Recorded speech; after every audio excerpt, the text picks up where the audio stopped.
नमस्कार, next 9 news देख रहे हैं आप। मैं हूं आपके साथ तनुज दीक्षित। लोकसभा चुनाव संपन्न हो चुके हैं, एनडीए की सरकार बन चुकी है, लेकिन अब जो सब लोगों की निगाहें हैं वो है जो प्रदेशों में आने वाले समय में विधानसभा चुनाव होने वाले। और वहीं बात अगर कर जाए उत्तर प्रदेश की, तो उत्तर प्रदेश में 2027 में विधानसभा चुनाव है, अभी समय है। लेकिन अभी से जो पार्टियां हैं उन्होंने रणनीति जो बनानी है वो शुरू कर दी है। वही समाजवादी पार्टी के खाते में जब से लोकसभा चुनाव में देखिए उत्तर प्रदेश की 80 लोकसभा सीटों में से 37 सीटें गई हैं, वहीं तब से कहीं ना कहीं समाजवादी पार्टी जो है उसमें कॉन्फिडेंस आ गया है और अब वो विधानसभा चुनाव को लेकर पूरी तैयारी करते नजर आ रही है। वहीं चंद्रशेखर आजाद जो आजाद समाज पार्टी के चीफ हैं और नगीना सीट से मौजूदा सांसद हैं, उन्होंने भी आज एक बड़ा ऐलान कर दिया है। दरअसल अटकलें लगाई जा रही थी कि चंद्रशेखर आजाद समाजवादी पार्टी के साथ गठबंधन कर सकते हैं या फिर मायावती के साथ गठबंधन कर सकते हैं, लेकिन आज उन्होंने इन सभी अटकलों पर रोक लगा दी और उन्होंने ऐलान किया है कि उत्तर प्रदेश का विधानसभा चुनाव जो कि 2027 में होगा वो अकेले लड़ेंगे और उत्तर प्रदेश की सभी सीटों पर लड़ेंगे। और ऐसे में मायावती के पास सिर्फ एक विकल्प बचता है कि वो कैसे भी कर चंद्रशेखर आजाद को मना ले, क्योंकि अगर चंद्रशेखर आजाद भी उनके हाथ से निकल जाते हैं तो कहीं ना कहीं बीएसपी को उत्तर प्रदेश में अपने आप को बचाने के लिए कोई और मौका नहीं मिल पाएगा। कुछ सवाल होंगे, सवाल सबसे पहले लेंगे अमन सर से। अमन सर, क्या स्थिति आप यहाँ पर देख रहे हैं? जिस तरह से मायावती के पास एक मौका था चंद्रशेखर आजाद, लेकिन अब दिखाई दे रहा है कि वो मौका भी हाथ से फिसलता जा रहा है।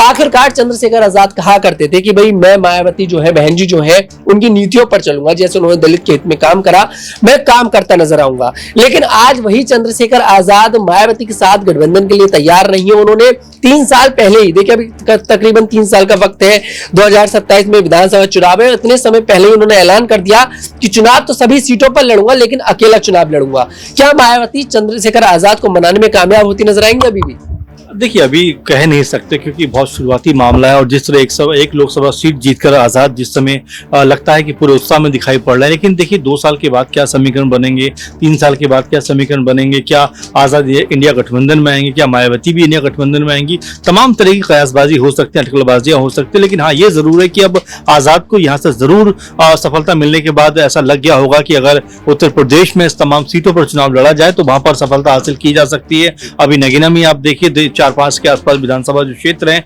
वहां पर हो सकता है वन प्रत्याशी उतारने, इसके अलावा और भी सीटों पर अपने जो प्रत्याशी वो उतारते हुए नजर आ जाए। देखिए अभी भी अगर आप देखें तो महज एक लोकसभा सीट से आजाद समाज पार्टी उत्तर प्रदेश में उतरी, अब एकदम से 403 सीटों पर जाना अभी उनके लिए भी उतना आसान नहीं होगा। लेकिन हाँ, ये जरूर उन्होंने ये कहकर कहीं ना कहीं ये जरूर बता दिया कि उनके जो इरादे हैं, उनकी जो मंशा है अपनी पार्टी को एक बड़े लेवल पर लेकर जाने की, और यहाँ पर कई ऐसे लोग हैं जो आजाद को अब मायावती के विकल्प के तौर पर भी देख रहे हैं, एक बड़ा कह सकते हैं दलित समुदाय का नेता के तौर पर देख रहे हैं। तो जाहिर बात है कि ऐसा मौका उनको मिला है तो अपनी पार्टी को बड़ा करना चाहेंगे। और साथ में अगर मायावती बिल्कुल आपने शुरुआत में जो कहा कि मायावती के साथ में उनके आने की जो प्रोसेस लग रही थी, देखिए उसको झटका इसलिए भी लगेगा क्योंकि मायावती कंप्रोमाइज नहीं करेंगे कि भाई आप मेरी पार्टी में इतने बड़े ओहदे पर आकर बैठ जाए। आकाश आनंद को लेकर अभी भी संभावना बनी हुई है, 23 जून को मीटिंग है, उस मीटिंग में बहुत सारी चीजों पर बात होने वाली है बीएसपी के अंदर, और उसके बाद आगे किस तरह से पार्टी बढ़ेगी उसको लेकर फैसला होने वाला है। क्योंकि अभी एकमात्र सीट जीती है आजाद ने, तो इसका मतलब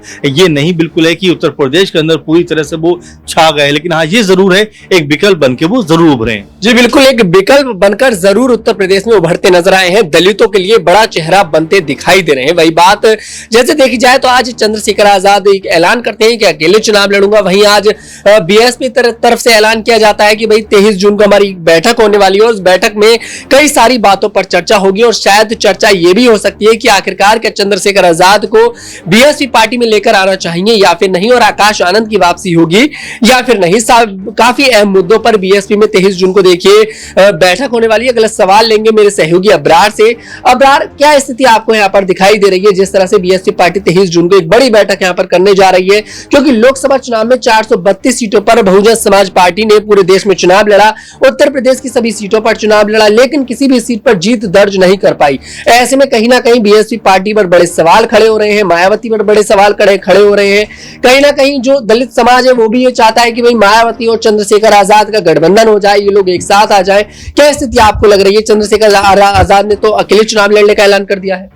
देखिए, चंद्रशेखर आजाद जो है वो इस समय दरअसल इस बात को भांपना चाह रहे हैं कि उन्होंने जो बीते 10 वर्षों से संघर्ष किया, खासतौर पर चाहे उत्तर प्रदेश की बात करें या फिर जो है देश के अन्य राज्यों की बात करें, कोई भी ऐसा मुद्दा हो जो दलित समाज से जुड़ा हुआ हो और उस परिवार को इंसाफ नहीं मिल रहा हो, उसके लिए वो तुरंत वहां पहुंचते थे, उस परिवार को इंसाफ दिलाने का काम करते थे। दरअसल उन तमाम वजहों की वजह से ही आज अब देखिए कि चंद्रशेखर रावण जो है वो इस परिस्थिति में भी संसद पहुंचते, नगीना से जीत हासिल करते हैं। और जहां तक गठबंधन की बात है तो मुझे लगता है कि अब वो समय आ गया है कि मायावती को ये सोचना पड़ेगा कि वो अपने उस खोए हुए राजनीतिक जो है कद को बढ़ाने के लिए किस ढंग से जो है किस गठबंधन में जाना चाहेंगी। और जहां तक मायावती को ये एक तरीके से उम्मीद थी कि वो अकेले भी अपने बलबूते पर चुनाव लड़ेंगी, तब भी उनका समाज उनके साथ रहेगा और जो है बड़ी जीत वो हासिल करेंगे। दरअसल इस पर अब कहीं ना कहीं जो बहस पहले की जा सकती थी वो कहीं ना कहीं अब जो है इस बात पर अंकुश लगता हुआ नजर आ रहा है इस नतीजे के बाद, जब मायावती एक भी सीट जो है वो नहीं जीत पाती है। तो अब उनको गहन चिंतन मंथन करना पड़ेगा कि चंद्रशेखर आजाद जो है जिस तरीके से उभर करके आ रहे हैं, और खास तौर पर आप देखिए कि मीडिया में एक तरीके से वो छाए हुए हैं, लगातार उनकी रणनीतियों को लोग समझना चाह रहे हैं, चूंकि ये कोई बड़ा जो आप कह सकते हैं कि छोटा मोटा फेरबदल नहीं है, उत्तर प्रदेश की राजनीति में एक बड़ी घटना घटी है ये।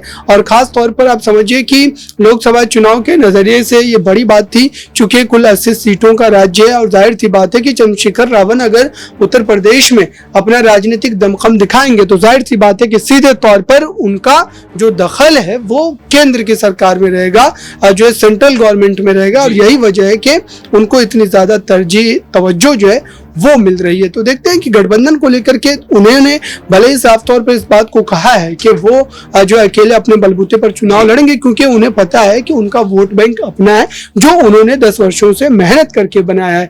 अब उन पार्टी को सोचना है जो पार्टी लगातार उस समाज का वोट ले रही थी और अब जो है वो समाज ने उन पर अपना भरोसा जो खो दिया है। तो मायावती को ये सोचना है कि आखिरकार जो अब उनकी बैठक होने जा रही है 23 तारीख को, दरअसल उस बैठक में निर्णय क्या होता है और क्या वाकई गठबंधन की जो स्थिति है वो बन पाती है। जी, वाकई में गठबंधन की स्थिति बन पाती है या फिर नहीं, मैं आपको बता दूं मायावती को तमाम जो पार्टियां हैं उत्तर प्रदेश में कहा जा रहा है कि उनकी तरफ से कोशिश करी जा रही है कि बीएसपी पार्टी उनमें शामिल हो जाए। बात अगर करी जाए कांग्रेस की, कांग्रेस के नेता भी कह रहे हैं कि भाई बीएसपी हमारे साथ आ जाए। समाजवादी पार्टी की तरफ से भी देखिए अफजल अंसारी का एक बयान सामने आया था, वो भी कहते नजर आ रहे थे कि अगर बीएसपी और समाजवादी पार्टी एक साथ चुनाव लड़ती तो शायद भारतीय जनता पार्टी पूरे देश में 150 सीटों पर सिमट जाती है। ऐसे में अब 23 जून को एक अहम बैठक होने वाली है। इस बैठक में यह भी चर्चा होगी कि आकाश आनंद की वापसी बहुजन समाज पार्टी में होगी या फिर नहीं, और अगर आकाश आनंद को उत्तराधिकारी नहीं बनाया जाएगा तो फिर आखिरकार पार्टी में उत्तराधिकारी किसको बनाया जाएगा। अगला सवाल मेरी सहयोगी माही से लेंगे। माही, क्या स्थिति आप यहां पर देख रही हैं कि भाई अगर आकाश आनंद की वापसी नहीं होती है, उनको उत्तराधिकारी नहीं बनाया जाता है, तो क्या मायावती चंद्रशेखर आजाद के पास जाती दिखाई देंगी, उनको अप्रोच करती दिखाई देंगी? देखिए, बिल्कुल ऐसे में चंद्रशेखर आजाद ही अगर आकाश आनंद की एंट्री नहीं होती है तो कहीं ना कहीं उनके पास और कोई विकल्प भी नहीं बचता है। और चंद्रशेखर आजाद भी दलितों की राजनीति करते हैं, मायावती भी वही करती है और दलित वोट बैंक को कहीं ना कहीं साधना मायावती शुरू से उसी पर काम करते हुए नजर आई। तो ऐसे में ये पूरा जब मामला समझेंगे तो आजाद कहीं ना कहीं मायावती की जरूरत बनते हुए नजर आ रहे हैं। अगर ऐसा नहीं होता है तो मायावती की जो पार्टी है कहीं ना कहीं वो खतरे में पड़ सकती है। ऐसे में मायावती का जो सुपड़ा है वो साफ हो सकता है। आप देखेंगे 20 से 22% जो दलित वोटर्स है अब कहीं ना कहीं मायावती से छिटकते हुए नजर आ रहे हैं। अगर ऐसा होता है तो फिर चंद्रशेखर आजाद की जो साख है वो लगातार बढ़ती हुई नजर आ रही है और आने वाले दिनों में जैसा आपने बताया कि विधानसभा चुनाव में वो अपने ही प्रत्याशी उतारेंगे और सभी सीटों पर अपने प्रत्याशी उतारने वाले हैं। तो ऐसे में मायावती और इंडिया गठबंधन दोनों के लिए मुसीबतें खड़ी होने वाली है और फिर आप देखेंगे उसका फायदा भारतीय जनता पार्टी को ही होगा। तो कहीं ना कहीं मायावती अपने तौर पर अगर देखा जाए चंद्रशेखर आजाद को एक चेहरे के रूप में तैयार करती हुई नजर आएंगी। जी, वाकई में इस बार देखिए बीएसपी पार्टी पर बड़े इल्जाम लगते नजर आए थे। इन चुनावों में कहा जा रहा था कि बीजेपी की बी टीम के रूप में काम कर रही है। वही विधानसभा चुनाव में अगर चंद्रशेखर आजाद भी अकेले चुनाव लड़ते हैं और सभी सीटों पर चुनाव लड़ते हैं जैसा कि आज उन्होंने ऐलान किया है, तो कहीं ना कहीं उन पर भी शायद ये आरोप लगते नजर आए। आपको क्या कुछ नजर आता है हमें कमेंट सेक्शन में जरूर बताइएगा। अगर आपको हमारा वीडियो पसंद है, हमारे वीडियो को लाइक करें, शेयर करें और हमारे चैनल को जरूर सब्सक्राइब करें।